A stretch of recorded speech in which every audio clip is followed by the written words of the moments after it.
Hello friends, स्वागत है एक बार फिर से आपका मेरे यूट्यूब चैनल पे। दोस्तों, आज हम पढ़ने जा रहे हैं चैप्टर नंबर 15 जो है वेव्स। क्लास 11 का बहुत ही प्यारा सा एक चैप्टर है।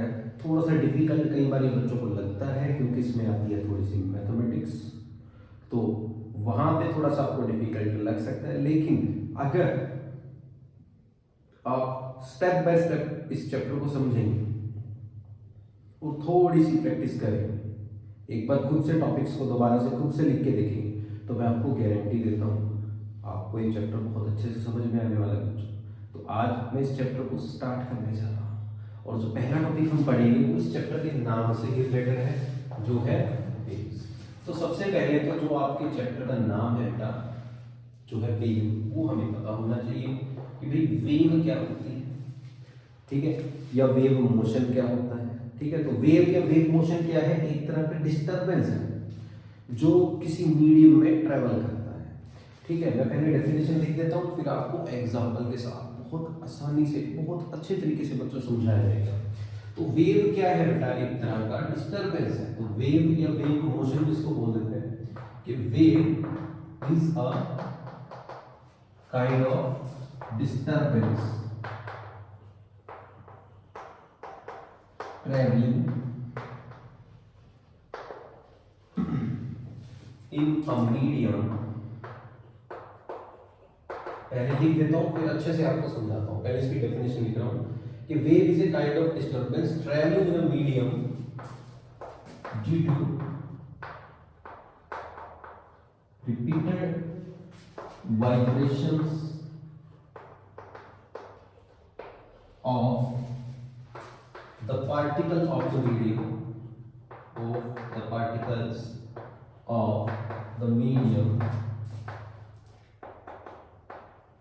about their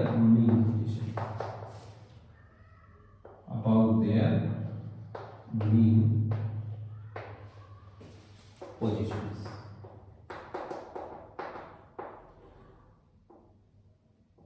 ठीक है, तो ये मैंने इसकी डेफिनेशन लिखी। अब जरा इसको समझने की कोशिश करते हैं, इसका मतलब क्या है। तो जैसा कि मैंने लिखा कि वेव एक तरह का बच्चों क्या है? डिस्टरबेंस है जो कहां ट्रेवल करेगा? किसी एक पर्टिकुलर मीडियम में।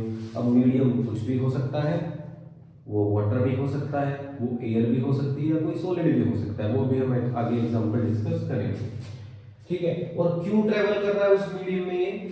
डिस्टरबेंस क्यों ट्रेवल कर पा रहा है उस मीडियम में? Due to repeated vibrations of the particles of the medium. मतलब उस मीडियम के जो पार्टिकल्स हैं, मींस जिन पार्टिकल्स से मिलके वो मीडियम बना है एटम्स मॉलिक्यूल्स से, उनकी वाइब्रेशंस से।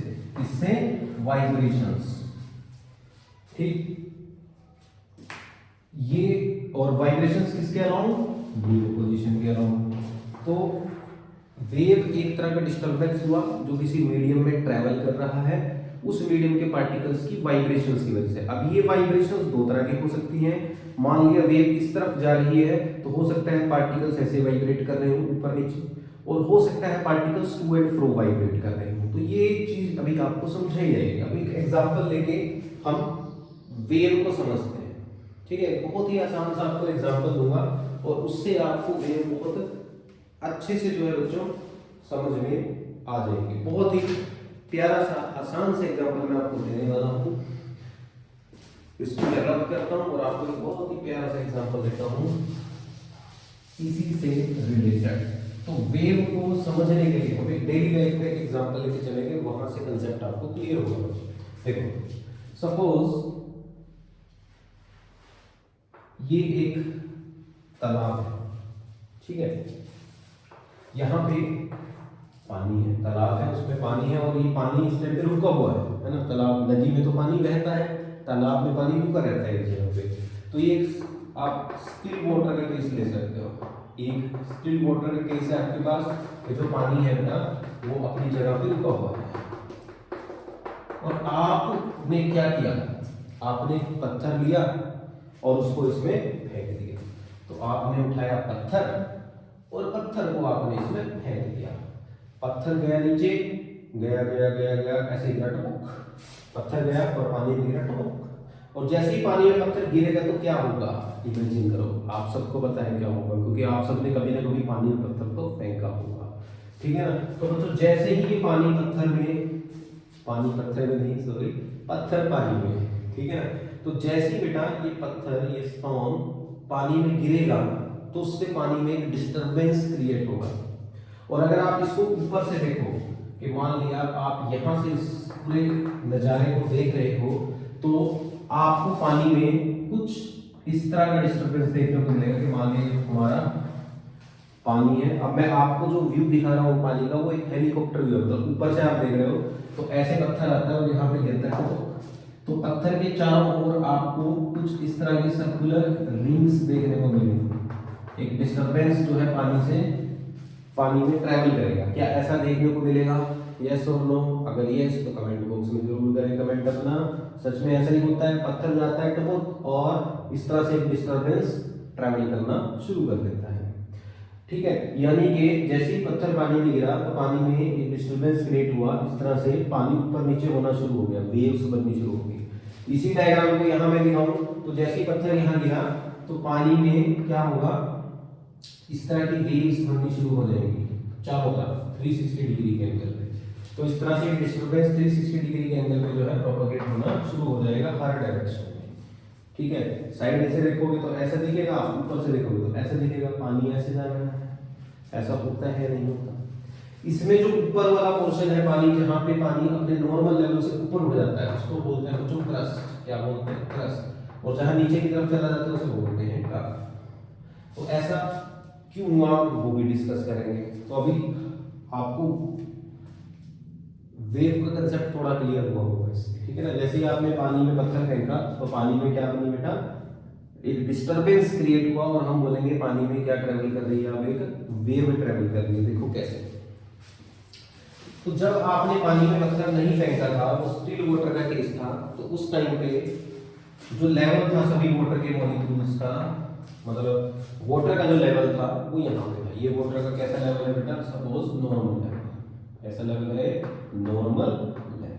अब जैसे ही पत्थर जाके पानी में गिरता है तो पत्थर क्या करता है, जैसे स्टोन पानी में गिरेगा तो अपने पास के पार्टिकल्स पे फोर्स लगाएगा, जिससे वहां मौजूद पार्टिकल्स क्या करने लग जाएंगे, वाइब्रेट। पत्थर जाएगा पार्टिकल से टकराएगा और अपनी एनर्जी पार्टिकल को दे देगा, क्योंकि जब आपने पत्थर को फेंका तो पत्थर के पास, स्टोन के पास क्या है बेटा, काइनेटिक एनर्जी। तो जैसे ही टकराया तो इसने अपनी काइनेटिक एनर्जी किसको दे दी, अपने आसपास के वाटर के पार्टिकल्स को, यानी कि मॉलिक्यूल्स को। तो जिससे वाटर के मॉलिक्यूल्स क्या करने लग गए, ऐसे ऐसे अपनी मेन पोजीशन पे वाइब्रेट करने लग गए। ये जैसे एक वाटर का मॉलिक्यूल है, सपोज वाटर का पार्टिकल, ये इसकी मेन पोजीशन थी नॉर्मली, लेकिन अब ये क्या करने लग गया, अपनी मेन पोजीशन पे ऐसे ऐसे वाइब्रेट अप एंड डाउन। तो जब ये ऐसे ऐसे वाइब्रेट कर रहा है तो इसकी पड़ोस की लेयर वाले जो वाटर के पार्टिकल्स हैं, ये अपनी एनर्जी उनको भी ट्रांसफर करेगा वाइब्रेट करते करते। तो इसकी वजह से वो वाले मॉलिक्यूल्स भी क्या करने लग जाएंगे, वाइब्रेट करने लग जाएंगे। तो इस तरह से इसके अंदर जितने भी, फिर ये अपने पड़ोसी को वाइब्रेशन देगा। तो होगा क्या, बेसिकली जो डिस्टरबेंस है ट्रैवल करेगा, पार्टिकल्स मूव नहीं कर रहे, ध्यान से सुनो। ये पार्टिकल वाइब्रेट कर रहा है, ये अपने पड़ोसी पार्टिकल्स को क्या दे रहा है, अपनी कुछ एनर्जी इसको ट्रांसफर कर रहा है। एक पार्टिकल वाइब्रेट कर रहा है, उसकी वजह से दूसरी उसके साथ जुड़ती लेयर में जो पार्टिकल है वो भी क्या करने लग जाएगा, वाइब्रेट करने लग जाएगा। तो इस तरह से वाइब्रेशन यानी कि डिस्टरबेंस एक पार्टिकल से ट्रांसफर हो गया दूसरे पार्टिकल पे। क्या ये चीज समझ में? और इसी वजह से पानी में क्या बनती है, रिपल्स बनती है, वेव्स बनती हैं, ठीक। तो कुछ ऐसी सिचुएशन हमें फिर पानी में देखने को मिलती है कि पानी कई जगह तो नीचे चला जाता है, मतलब वहां पे वाटर के पार्टिकल्स नीचे जा चुके हैं, और कई जगह वो वाइब्रेशन करते हुए पार्टिकल कहाँ आ चुके हैं, ऊपर। जैसे अगर मैं इस सिचुएशन की बात करूं तो ये पार्टिकल इस टाइम पे at this particular time vibrate करते हुआ कहाँ है, ऊपर है, ठीक है। ऐसे यहाँ वाला जो पार्टिकल है वो इस टाइम पे वाइब्रेट करता हुआ कहाँ पहुंच चुका है, नीचे। तो इस तरह से एक वेव ट्रेवल करने लग जाती है सभी पार्टिकल्स के अप एंड डाउन वाइब्रेट करने से। तो अब आपको ये चीज ध्यान रखनी है कि जब भी वेव ट्रेवल करती है किसी मीडियम में, जैसे यहाँ पे वाटर के अंदर वेव ट्रेवल कर रही है, तो उस मीडियम में जो पार्टिकल्स हैं वो ट्रेवल नहीं करते, वो जस्ट क्या करते हैं बेटा, अप एंड डाउन वाइब्रेट करते हैं अपने पड़ोसियों को भी वाइब्रेट करवाते हैं। ठीक है, तो ये चीज आपको ध्यान रखनी है। तो वेव में जस्ट एनर्जी ट्रांसफर होती है, पार्टिकल खुद जाके ट्रांसफर नहीं होते एक जगह से दूसरी जगह, इस बात का ध्यान रखना, समझ गए। और ऊपर उठा हुआ पोर्शन क्या कहलाता है बच्चों, क्रस्ट, नीचे वाला पोर्शन क्या कहलाता है बच्चों, ट्रफ। तो ये होती है वेव, या इसको आप सिंपली कह सकते हो वेव मोशन। क्लियर है बेटा? उम्मीद है आप लोगों को ये समझ में आया होगा। अब वेव मोशन से रिलेटेड ये जो डिस्टर्बेंस है उसकी कुछ कैरेक्टरिस्टिक्स हैं, वो भी मैं आप लोगों को बता देता हूँ। नेक्स्ट टॉपिक हमारा यही है, कैरेक्टरिस्टिक्स ऑफ वेव मोशन। क्या है बेटा next topic? Characteristics of wave motion. ये वेव मोशन से रिलेटेड उसकी कैरेक्टरिस्टिक्स। तो क्या क्या कैरेक्टरिस्टिक्स है बेटा वेव मोशन की? नंबर 1 पे हमारे पास आती है कि in a wave motion the disturbance travels through the medium due to repeated periodic vibrations of the particles. ठीक है ना, कि द डिस्टर्बेंस, कि वेव मोशन के टाइम पे जो डिस्टर्बेंस ट्रेवल होता है बेटा, the disturbance travels through medium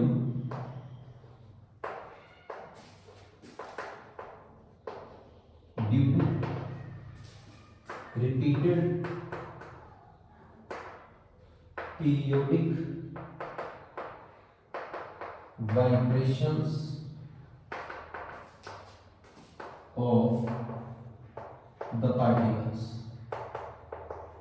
of medium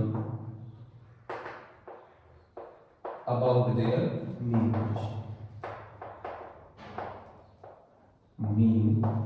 position. तो ये है बच्चों हमारा पहली कैरेक्टरिस्टिक किसकी? वेव मोशन की। कि जब भी कोई वेव ट्रैवल करेगी किसी मीडियम में, यानी कि डिस्टर्बेंस ट्रैवल करेगा किसी मीडियम में, तो वो किसकी वजह से ट्रैवल करेगा? Due to repeated periodic vibrations. मतलब उस मीडियम के जो पार्टिकल्स हैं वो पीरियोडिकली वाइब्रेट करेंगे। पीरियोडिक मोशन का क्या मतलब होता है? ऐसा मोशन जो अपने आप को एक फिक्स इंटरवल के बाद रिपीट करे। मतलब पार्टिकल्स की जो वाइब्रेशंस हैं ये फिक्स इंटरवल के बाद बार-बार रिपीट हो रही हैं। तो फर्स्ट प्रॉपर्टी क्लियर है भाई। सेकंड प्रॉपर्टी क्या आती है वेव मोशन से रिलेटेड? कि जो एनर्जी है वो ट्रांसफर होती है एक जगह से दूसरी जगह without any actual transfer of the particles. ये बहुत इंपॉर्टेंट पॉइंट है, याद रखना है आपको कि energy is transferred from one place to another without any actual transfer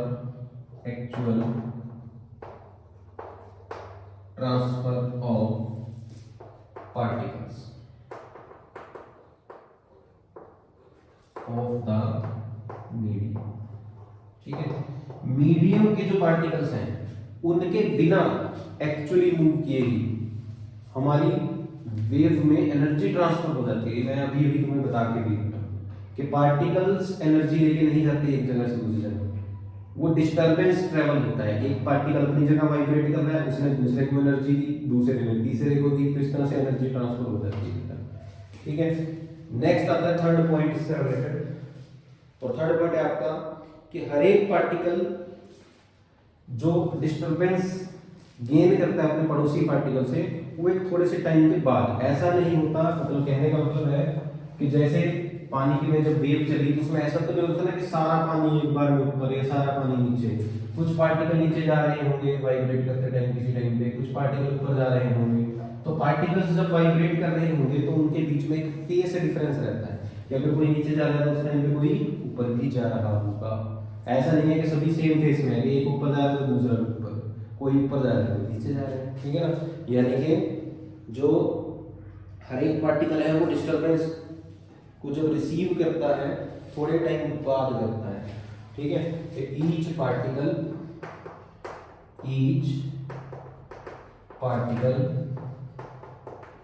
receives disturbance a little later after the preceding, ठीक है, पार्टिकल मीन्स कि सपोज एक पार्टिकल अभी नीचे जाने लग रहा है तो एकदम इसके साथ वाला भी ऐसा नहीं होगा कि वो भी उसी लेवल से उसी स्पीड से नीचे जा रहा हो, कि एक पार्टिकल अगर किसी टाइम पे यहाँ है वाइब्रेट करता हो तो दूसरा यहाँ होगा, तीसरा यहाँ होगा, चौथा यहाँ होगा, पांचवा यहाँ होगा, जिससे एक वेव क्रिएट होगी। समझ रहे हो मेरी चीज बात को, कि सभी पार्टिकल एक फेस में वाइब्रेट नहीं कर रहे हैं, एक उनमें कुछ ना कुछ क्या रहेगा, फेस डिफरेंस रहेगा। समझ लो बेटा इस चीज को, क्लियर है? तो थर्ड पॉइंट आपको ध्यान रखना है। फिर आपका आता है फोर्थ पॉइंट। फोर्थ पॉइंट क्या बोलता है कि जो वेव की वेलोसिटी है और जो पार्टिकल्स की वेलोसिटी है वो बेटा डिफरेंट होती है, ठीक है। फोर्थ पॉइंट, फोर्थ कैरेक्टरिस्टिक क्या है वेव मोशन की, कि wave velocity with which wave travels in a medium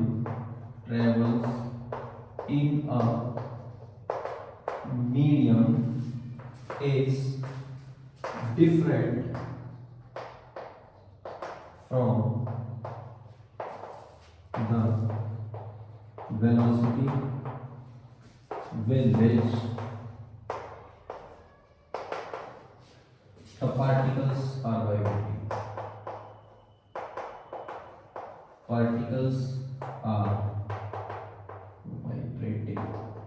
ठीक है। तो फोर्थ पॉइंट क्या है बेटा, कि जैसे कोई वेव है, ठीक है, मैंने वेव का एग्जांपल लिया वाटर वेव का, तो इसमें ये वेव कैसे ट्रेवल कर रही है, इस तरफ ये डिस्टरबेंस है, वेव इस तरफ जा रही है, मान लीजिए कितनी स्पीड से, v स्पीड से जा रही है, तो ये जो स्पीड है ना वेव के डिस्टरबेंस के आगे ट्रेवल करने की, ये यहाँ पे जो पार्टिकल हमारे अप डाउन वाइब्रेट कर रहे हैं उनकी स्पीड से अलग होगी।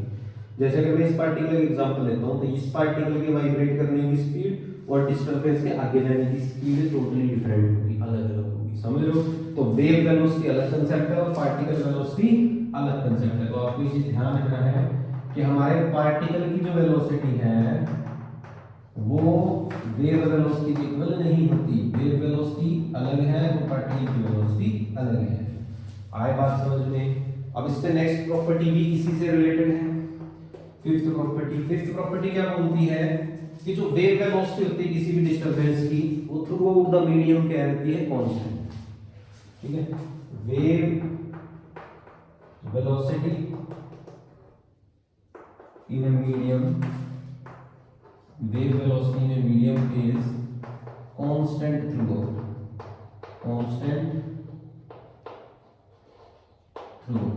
ठीक है। ये जो वेव वेलोसिटी है किसी भी मीडियम में बेटा वो थ्रू आउट क्या रहती है, कांस्टेंट रहती है। थ्रू आउट कांस्टेंट रहने का मतलब है कि वेव वेलोसिटी चेंज नहीं होती। जैसे ये वेव ट्रैवल कर रही है इस तरफ, तो ये जितनी वेलोसिटी से ट्रैवल कर रही है यहाँ भी इतनी ही वेलोसिटी होगी, इस पॉइंट पे भी, इस पॉइंट पे, किसी भी पॉइंट पे आप अगर वेव की वेलोसिटी निकाल दो, मतलब डिस्टरबेंस कितनी तेज जा रहा है ये निकाल दो तो फिक्स रहेगा। लेकिन क्या फिक्स नहीं होगा, but particle velocity is not constant, particles velocity is not constant. Particle की जो वेलोसिटी है वो कांस्टेंट नहीं होती, मतलब हमारा जो पार्टिकल है वो अपनी मीन पोजीशन पे क्या कर रहा है, वाइब्रेट कर रहा है। तो ये जो वाइब्रेट करने की उसकी वेलोसिटी है ये कांस्टेंट नहीं होती बेटा। ये जो पोजीशन है इसकी, इसे बोलते हैं इसकी मीन पोजीशन, जो नॉर्मल लेवल है, मीन पोजीशन। तो आपको ये ध्यान रखनी है, मीन पोजीशन पे पार्टिकल की वेलोसिटी मैक्सिमम होती है। क्या होती है, मैक्सिमम। जैसे जैसे वो ऊपर की तरफ जाता है वेलोसिटी घटती जाती है, ठीक है। ऐसे जब पार्टिकल नीचे की तरफ जाता है तब भी वेलोसिटी घटती जाती है। तो वेलोसिटी चेंज हो रही है पार्टिकल की वाइब्रेट करते टाइम, मीन पोजीशन पे मैक्सिमम, एक्सट्रीम पोजीशंस पे मिनिमम। तो यानी कि पार्टिकल की वाइब्रेट करने की जो वेलोसिटी है वो कांस्टेंट नहीं है। समझ गए? क्लियर है जी? अब आते हैं लास्ट पॉइंट। अब आगे जाके इस चैप्टर में मैं आपको बताऊंगा कि जो वेव्स हैं वो दो तरह की होती हैं, transverse and waves according to medium दो तरह की होती है बेटा, mechanical and non mechanical. Mechanical waves होते हैं जिनको मीडियम चाहिए और नॉन मैकेनिकल वेव्स होते हैं जिनको मीडियम नहीं चाहिए। अब ये जो प्रॉपर्टी है ये मैकेनिकल वेव्स से रिलेटेड है, means the waves which require medium to propagate, ठीक है, are called mechanical waves. Mechanical waves means यहां पे मैं आपको क्या कह रहा हूं कि ऐसी वेव्स जिनको ट्रैवल करने के लिए स्पेस में मीडियम की रिक्वायरमेंट है, जैसे कि फॉर एग्जांपल साउंड। अब मैं बोल रहा हूं तो ये साउंड आप तक कैसे पहुंच रहा है? Through air. आपके फोन और आपके कान के बीच में हवा है और हवा के पार्टिकल्स के वाइब्रेशंस की वजह से साउंड आप तक आ रहा है, तो इसका मतलब साउंड एक मैकेनिकल वेव है। तो मैकेनिकल वेव्स होते हैं जिनको मीडियम चाहिए। क्लियर है यहाँ तक? अब यहाँ मैं आपको क्या बताना चाह रहा हूँ कि कोई भी मैकेनिकल वेव जिस मीडियम से ट्रेवल करेगी तो उस मीडियम की खासियत क्या होगी कि जिस मीडियम से मैकेनिकल वेव ट्रैवल कर रही है उस मीडियम की खासियत क्या होगी। ठीक है, तो उस मीडियम के पास तीन प्रॉपर्टीज होनी जरूरी है। The medium must possess the property of elasticity. Number one, उस मीडियम के पास बेटा इलास्टिसिटी वाली प्रॉपर्टी होनी जरूरी है। ठीक है, इलास्टिसिटी आपने पढ़ा है, the property of body due to which it regains its original shape and size after the removal of deforming force. तो इलास्टिसिटी की प्रॉपर्टी होनी जरूरी है। ठीक है, इनर्शिया होना जरूरी है उसके पास। ठीक है, पार्टिकल के पास इनर्शिया होना जरूरी है। इनर्शिया सबको पता है, inability of a body to change its state of motion और रेस्ट। और तीसरा जो है, जो तीसरा फैक्टर है, जो इंपॉर्टेंट फैक्टर है वो है कि जो फ्रिक्शन होगा पार्टिकल्स के बीच में वो मिनिमम होना चाहिए, तभी वेव ट्रैवल कर पाएगी, तभी पार्टिकल वाइब्रेट कर पाएंगे। Minimum friction between particles. ठीक है, कि जो पार्टिकल वाइब्रेट कर रहे हैं उनके आपस में जो फ्रिक्शन होगा वो मिनिमम होना चाहिए बेटा, क्योंकि फ्रिक्शन अगर मिनिमम होगा तो पार्टिकल आसानी से वाइब्रेट कर पाएंगे। समझ में आया? तो ये थी लास्ट प्रॉपर्टी वेव मोशन की। तो ये थी आज की वीडियो। उम्मीद है आपको ये वीडियो अच्छी लगी। तो आज हमने पढ़ा कि वेव या वेव मोशन क्या है और वेव मोशन की क्या क्या कैरेक्टरिस्टिक्स हैं।